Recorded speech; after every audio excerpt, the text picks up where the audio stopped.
आपलं पुन्हा एकदा स्वागत। पुढची बातमी पाहूयात। 2 महिन्यांपूर्वी स्वतःच्याच दुकानात दरोडा टाकून चर्चेत आलेल्या पुण्याच्या श्री ज्वेलर्सचा नवा कारनामा समोर आलाय।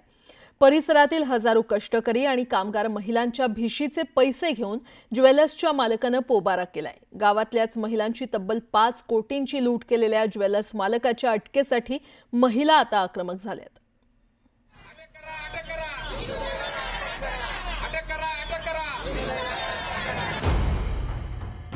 माझे पण 10,000 आहेत। माझे पण 13,000 आहे। 1 वर्षाची भिशी आहे।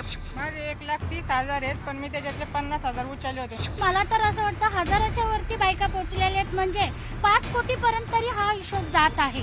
पोलीस फक्त एवढंच बोलायचे की तपास चालू आहे आणि त्यांनीच फरार केला। आमचं हेच म्हणणं आहे। पुण्यातल्या सिंहगड रोडवरल्या धायरी इथं श्री ज्वेलर्सचा मालक विष्णू दहिवाळनं परिसरातल्या हजारो महिलांचे कोट्यवधी रुपये घेऊन पोबारा केलाय। विष्णू दहिवाळनं सुवर्ण भिशीच्या नावावर महिलांची फसवणूक केली। सध्या फरार असलेल्या दहिवाळला तात्काळ शोधून अटक करावी आणि आमचे पैसे परत करावेत अशी मागणी करण्यात येते। श्री ज्वेलर्सवाला आम्ही म्हणजे बऱ्याच दिवसापासून त्यांच्याकडे सोनं घेत पण होतो आणि ठेवीत पण होतो। आमचं 9 तोळे सोनं आहे त्याच्याकडे, म्हणजे आज सध्याच्या भावाने आमचं 9 लाखाचं सोनं त्यांच्याकडे गुंतलेलं आहे। आमचं एवढी मोठी 9 लाखाची रक्कम आहे, ते आम्हाला परत मिळाली पाहिजे। किती पैसे येतो ह्या ज्वेलर्सकडे तुमचे? 2.5 लाख। 2.5 लाख रुपये हो। कशाला दिले आणि काय केलं ते नेमकं? मुलगा अंगठे करीत होता आणि बिशा होत्या आणि बिशाचं कार्डी पण आमच्याकडे आहे। ते भिशाचं कार्ड पण आहे? हो आहे। बरं, काय भिशी कितीची लावली होती तुम्ही? त्या मुलानं आणि सुनाने ते 5,000ची भिशी होती, माझी 1,000 रुपयाची भिशी होती। या महिलांमध्ये कोणी घरकाम करणार आहे, कोणी भाजी विक्रेते आहेत, कोणी कामगार आहेत। आपल्या मेहनतीनं पै जोडून त्यांनी ही भिशी भरली। जेव्हा आपण प्रत्येक महिन्याला पैसे भरतो तर इथे तो पैशाची अमाउंट टाकून स्वतःची सिग्नेचर करून देतो। आज हे वर्षाचं कार्ड आहे, वर्षाचे आपले 12,000 रुपये जमा होतात, 12,000चे तो 13,000 रुपये देतो। म्हणजे महिन्याला 1,000 रुपये टाकायचे, त्याचे 13,000 रुपये होतात, पण तो 13,000 न देता त्याचं सोनं देतो। आणि जर तुम्हाला कॅश हवी असेल त्याच्या बदल्यात तर तो 12,500 रुपये देतो। असं बोलून त्यांनी आज बऱ्याचपैकी कमीत कमी 1,000 तरी इथे विषय आहेत।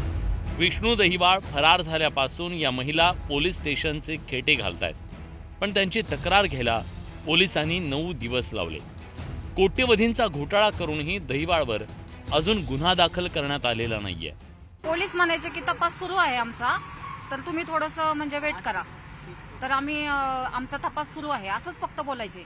आणि लोक जर तिथे विचारायला गेले तर त्यांच्याशी नीट बोलत पण नसायचे। पोलीस फक्त एवढंच बोलायचे की तपास चालू आहे आणि त्यांनीच फरार केला। आमचं हेच म्हणणं आहे। 15 एप्रिल 2025 रोजी याच दहिवाळनं आपल्या सोन्याच्या दुकानावर दरोड्याचा बनाव केला।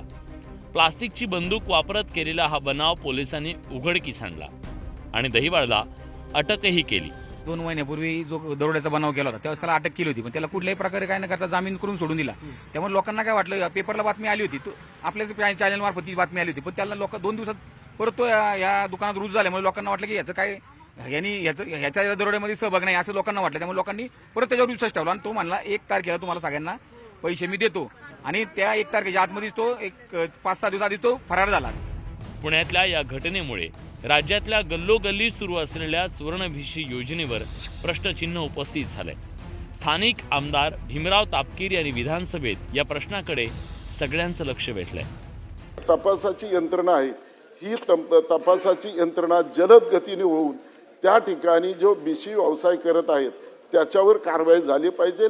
आणि असे जे सुवर्ण किंवा सोन्याच्या दुकानामध्ये जे भिशीचे व्यवसाय आज राजरोसपणाने चालत असतात त्याला काय शासनाची किंवा कोणाची परवानगी लागते का? त्याच्याबद्दल आपण काय त्याची परवानगी घेण्याचं धोरण आणणार आहेत का? हातावर पोट असलेल्या या महिलांनी मोठ्या विश्वासानं आपले पैसे श्री ज्वेलर्समध्ये गुंतवले। कोणी मुलीच्या लग्नासाठी, कोणी गंठण बनवण्यासाठी, कोणी भविष्यातल्या सुनेसाठी सोनं जमा करण्याचं स्वप्न पाहिलं। मात्र विष्णू दहिवाळच्या या फसवणुकीनं त्यांच्या स्वप्नांवर पाणी फिरलं। आता हे पैसे आणि सोनं परत कधी मिळेल याकडे सगळ्यांचं लक्ष लागलं। अभिजित पोतेसह bureau report, news 18 Lokmat, Pune.